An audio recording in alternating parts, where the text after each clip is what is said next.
গাছটায় এখনও কোনো ফল ঠল আসেনি। এটার নাম হলো মোহিনী। এটা খুব ভালো একটা ভ্যারাইটি যেটা আমি শুনেছি, এবং এটা হলো বর্ধমান ডিস্ট্রিক্টের কোনো এক জমিদার বাড়ির কালেকশান। তো অনেকের মুখে শুনেছি যারা আম প্রিয়, যারা আম ভালোবাসে, যারা রেয়ার কালেকশান করে, যে এই আমটা নাকি দারুণ আম, দেশি ভ্যারাইটি।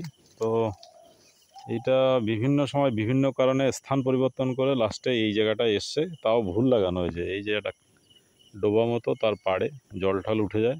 তো সেই জন্য আমি গতবার মাল্টিপ্লাই করার চেষ্টা করেছিলাম সন্ধ্যাবেলা বর্ষার সময়, একটা দুটো বোধহয় বেঁচেছে। এইটা করতে গিয়ে মশার কামড় খেয়ে আমার গতবার ডেঙ্গু হয়েছিল। তো সেই জন্য সন্ধ্যাবেলায় এবার অ্যালার্ট থাকবো বর্ষার দিনে। তো এইবার আরও কিছু মাল্টিপ্লাই করবো আর কি। তার কারণ হচ্ছে এটা যদি সত্যি ভালো ভ্যারাইটি হয় তো এটা প্রিজার্ভ করার দরকার আছে, এবং এটা ডিস্ট্রিবিউটও করার দরকার আছে নিয়ারেস্ট ডিয়ারেস্ট লোকেদেরকে।